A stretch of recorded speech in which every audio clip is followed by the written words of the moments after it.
So here we are going to talk about the think zone and activity of safety and first aid. So first on page number 63 we have the safety and first aid think zone. Okay, two questions are there in the think zone. So I am reading the question. First I'll explain you the question. First question is Shalu. She is a girl. So Shalu wanted to sharpen her pencil. Her sharpener got lost somewhere.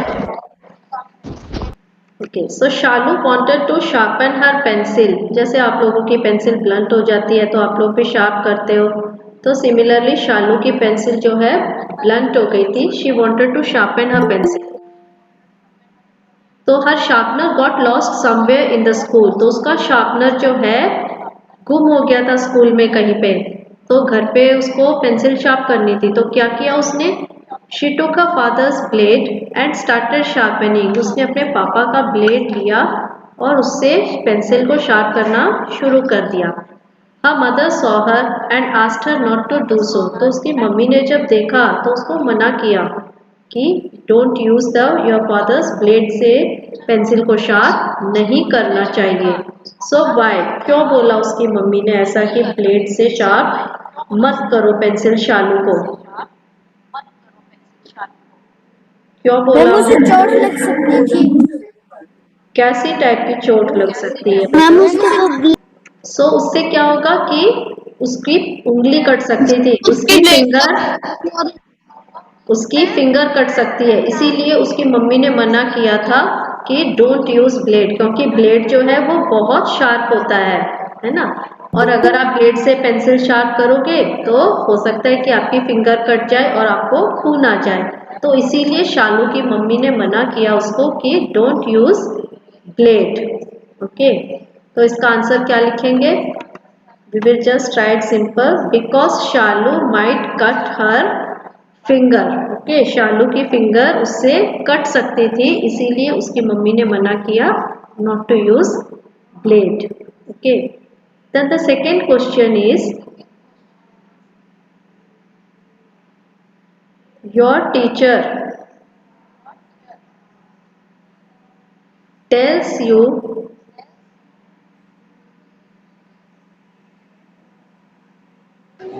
Ma'am screen में दिखाई दे रही. लो. So your teacher tells you to walk in a straight line whenever you go for an assembly or in the playground. तो जब भी आप class से बाहर जाते हो, चाहे असेंबली के लिए जाओ, चाहे अपने प्लेग्राउंड में गेम्स के पीरियड में जाते हो, चाहे कंप्यूटर लैब में जाते हो, कहीं भी जब भी आप बाहर जाते हो क्लास से, तो आपके टीचर हमेशा आपको बोलते हैं to walk in a straight line. Straight line में चलो. Okay, so what will happen if you do not do so? क्या होगा अगर आप स्ट्रेट लाइन में नहीं चलोगे? क्यों बोलते हैं आपके टीचर्स कि लाइन में ही चलो?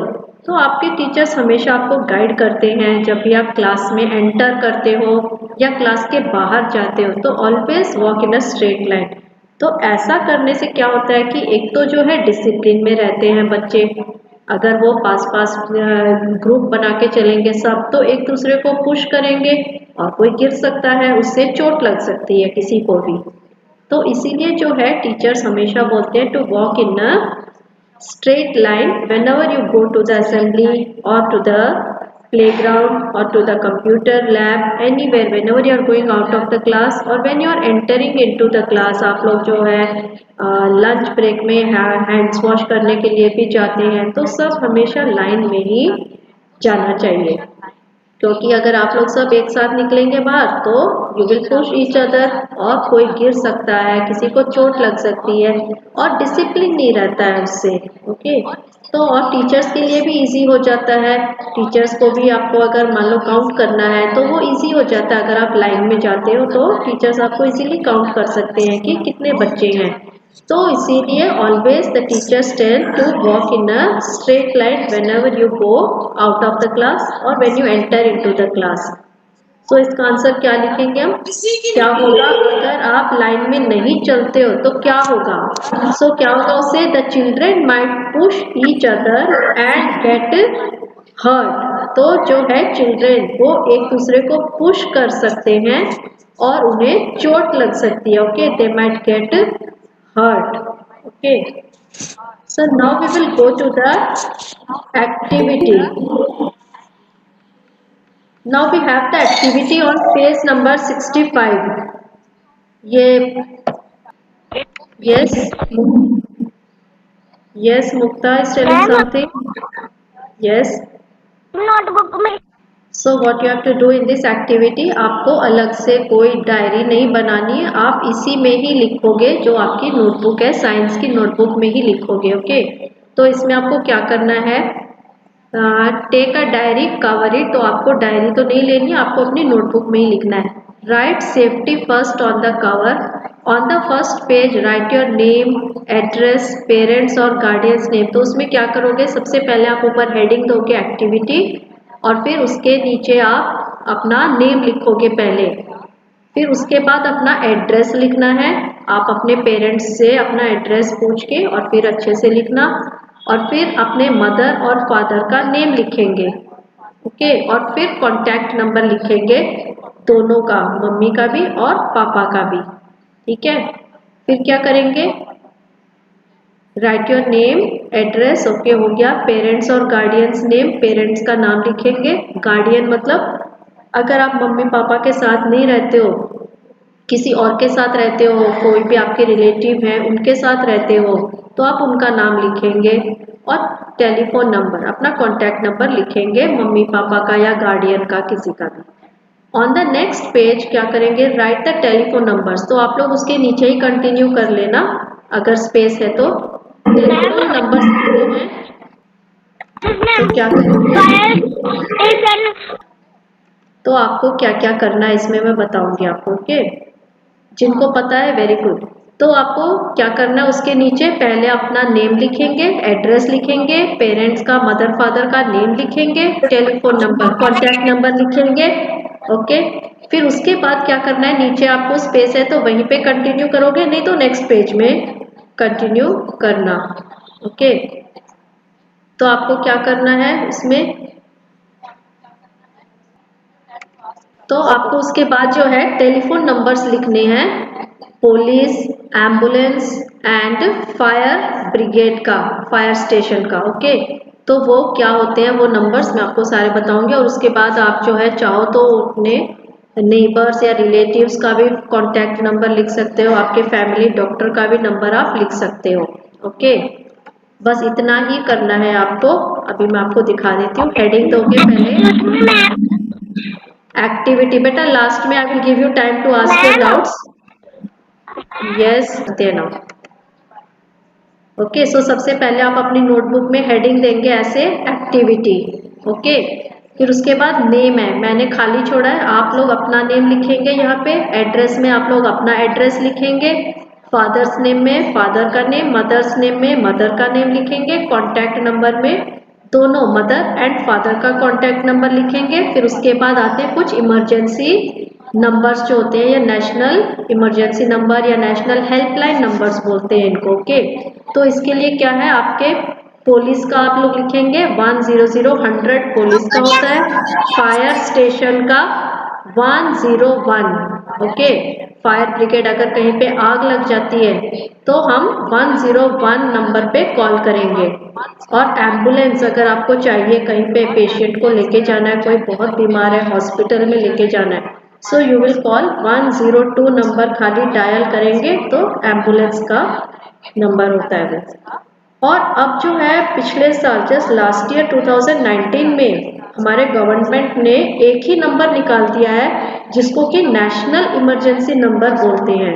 ओके, और उससे क्या होगा, अगर आप कॉल करेंगे, नेशनल इमरजेंसी नंबर 112 है हमारे इंडिया का, तो उस नंबर पे अगर आप कॉल करते हैं तो उससे क्या होगा कि तीनों पुलिस, फायर स्टेशन और एम्बुलेंस, तीनों का इमरजेंसी नंबर यही है. ओके, एक ही नंबर डायल करो और आप वहां से कुछ भी बुला सकते हैं, आपको जो चाहिए.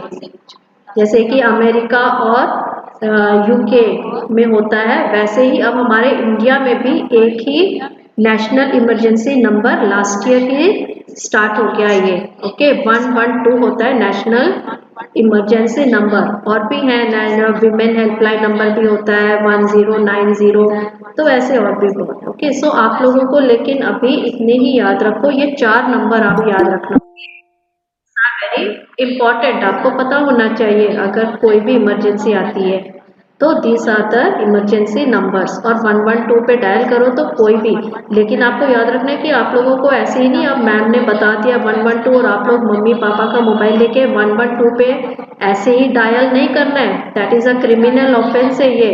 ओके, पुलिस आपको ट्रैक करेगी और आपके घर पे पहुंच जाएगी अगर आपने ऐसे ही डायल किया तो ये नंबर। आपको इमरजेंसी होती है जब, आपको तभी डायल करना होता है 112। Okay, do not dial it ऐसे ही सिंपली। इमरजेंसी है जब डायल करना है ना। यस, अगर आपने ऐसे ही डायल करने की सोचा कोई नंबर तो पुलिस आपको ट्रैक करके आपके घर पे पहुंच जाएगी कि आपने क्यों डायल किया था। ओके, तो आपको जब कोई इमरजेंसी आते तो ही आपको पता होने चाहिए ये सब नंबर। ओके, कहीं पे आग लग गई है, आपको कहीं पुलिस की हेल्प चाहिए, एम्बुलेंस चाहिए, तो you can call 112, it is a national emergency number. Okay, and 108 के बारे मैम में अगर पूछ रहा था कोई मुझे। भूख लगना है तो बस 100 डायल करना है ना। यस, लेकिन अभी जो है एक कॉमन बना दिया है तो आपको 112 याद रखो बस, तो उसमें आपको जो है सारे मिल जाते हैं कुछ भी चाहिए तो।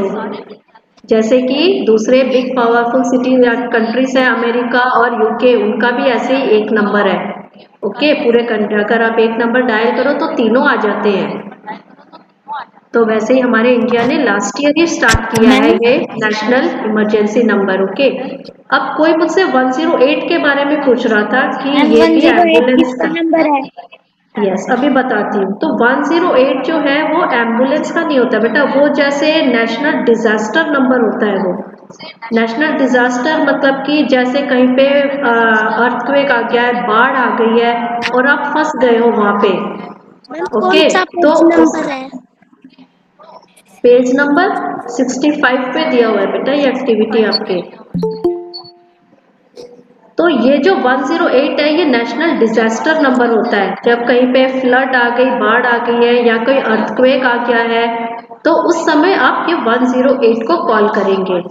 ओके, एम्बुलेंस का नहीं होता है बेटा, एम्बुलेंस का 102 होता है। Okay, so now if you have any doubts now you can ask me, this is all for today। okay।